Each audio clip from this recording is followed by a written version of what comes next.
কষ্ট, দুপুর থেকে 3টা, 2:30 থেকে 2টা থেকে 4টা পর্যন্ত খুবই কষ্ট হয়েছে। অনেকে স্ট্রোক পর্যন্ত হয়ে গেছে, মানে সানস্ট্রোক টাইপের হয়ে গেছে। আর আমি তো অসুস্থ মানুষ, এমনি ভুগছি আজ 15-20 দিন থেকে। দেখুন, খুবই ভালো লাগছে যে এই গ্রামে পরপর 2বার হয়ে গেল, বিভিন্ন জায়গায় যদিও হয়েছে।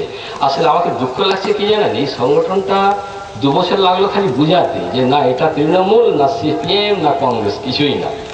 এইটা বুঝাতে, মাথায় ঢুকাতে আজ 2 বছর টাইম গেল।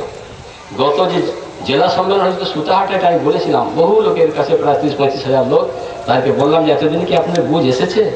না, ওটা কোথায় বলেছি যে বুঝাতেই সময় গেল 2 বছর। আমার জাতিকে আমি আর কিভাবে বলবো, এরা আতঙ্কে ভুগছে। যারা পার্টি করে তারা ভাবছে যে এটা কিছু একটা ব্যাপার আছে, কি স্বার্থে দৌড়াদৌড়ি করবে, কেন চলছে।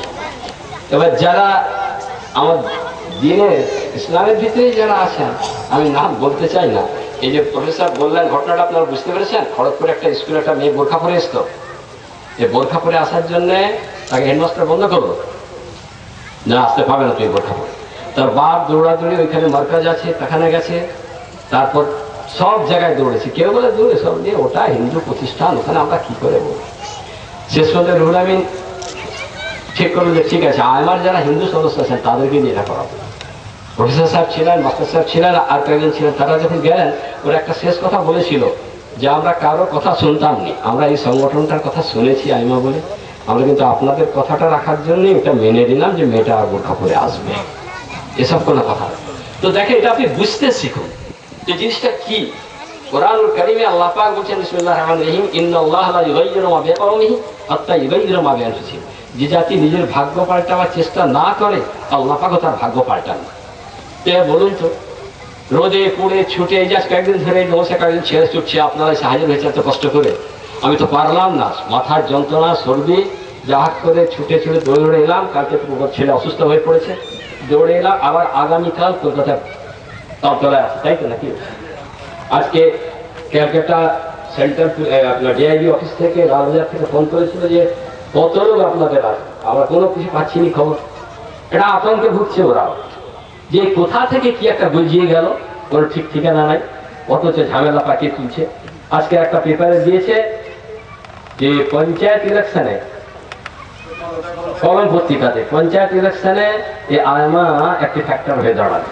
অথচ বারবার বলছি এত ভয়ের কিছু নেই, আমরা কোনো রাজনীতি যাচ্ছি না, কাউকে বলতে যাচ্ছি না তুমি তৃণমূল করা করো, তুমি কংগ্রেস করা করো, তুমি সিপিএম করা করো, কিন্তু আমার জাতির জন্য আমাকে তো লড়তে হবে, কি তাই তো? আচ্ছা, শুধু জাতি নয়, মানবিকতার দৃষ্টিকোণ দিয়ে যদি একটা অমুসলিম কোনো আঘাত পায়, তোকে আপনি দাঁড়াবেন না? তাহলে এই দাঁড়াবেন তো? একটা অমুসলিম, একটা হিন্দু যদি ধরো অসুস্থ হয়েছে, রাস্তায় পড়ে কাতরাচ্ছে, তো তুমি কি উসমান এই কথা বলবে ওই হিন্দু আমি ওকে সেবা করবো না? বলতে পারবে? ইসলাম এটা শিক্ষা দেয় না। ইসলাম শিক্ষা দেয় যে মানুষ একটা, সে পড়ে গেছে, তাকে সামলাও।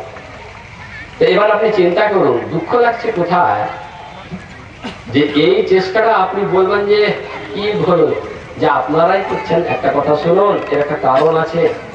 আমি ছেলেকে ডেকে বলেছিলাম করে যে আমি মুজিবুজ্জামান দাদা হুজুর কিবলার অনুসারী, এবং আমি খুব জোরের সঙ্গে, অহংকার না করে জোরের সঙ্গে বলছি যে আমি ঠিক অনুসরণ করি হুজুর কিবলার ওসিয়ত নামা আমি ফাজেল পড়ার সময় থেকে পড়ে আসতেছি। কারো ক্ষমতা আছে বলতে পারবে খালেদ সাহেব অমুক জায়গায় জোর করে পয়সা দিচ্ছে, অমুক জায়গায় করেছে। কারণ যেদিন আমি দেখলাম তার ওসিয়ত নামা যে খবরদার তোমরা কোনো জায়গায় জবরদস্তি করে পয়সা করে নিও না, আমি সেদিন নীতি করেছি। আমার ছেলে একদিন বলছে, শোনেন সে নেই বলে বলছি এখানে, আপনার দূর চোখের সামনে দেখি সবকে এত পয়সা দেয়, আর আমি চুপ থেকে খাইলে খবরদার আইবিএস থাকতে কোথাও না শুনতে পারবো, চুপ করে গেছে। এটা উসুল। এই মুজিবুজ্জামান হুজুর কিবলা তার পিরানে পীরের উপরে সবচেয়ে উপরে কে আছেন বলুন তো? সৈয়দ আহমদ শহীদ কি, তাই তো? আপনারা জানেন সৈয়দ আহমদ শহীদ বেরেলভী, তিনি ভারতবর্ষের বুকে তিতুমির এবং অন্যান্য তার খলিফারা স্বাধীনতা যুদ্ধে লড়াই করেছিলেন। আপনারা জানেন কি? বালাকোটে শহীদ ইসমাইল দেহলভী শহীদ হলেন। তিনি ছিলেন রাজনীতির দিক থেকে প্রথম, তিনি দেখেছিলেন যে কোনো জাতিকে লড়ে তার অধিকার রক্ষা করতে হবে। কোন একটা জাতি বলতে পারে না যে আমরাই স্বাধীনতা লড়াই করেছি, সবচেয়ে প্রথম তো রাস্তা তিনি দেখিয়েছিলেন। বালাকোটের লড়াই, তিতুমিরের বাসের কেন্দ্রার লড়াই, এসব তিনি তারই খলিফারা করেছেন।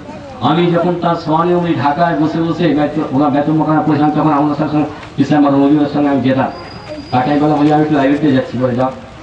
আমি যে ওই ইসলামিক ফাউন্ডেশনে বসে যখন হাকিকাত ইনসানিয়াত বইটা পড়ছি, আমার চোখে তখন ভাবছে, হায় রে, কেউ কি একটা নেই। তো শোনেন, আজকে যখন আমি দেখি একটা মিটিং ডাকা হয়েছে এখানে, পূর্ব ডমলসা পশ্চিম ডমলসা বলে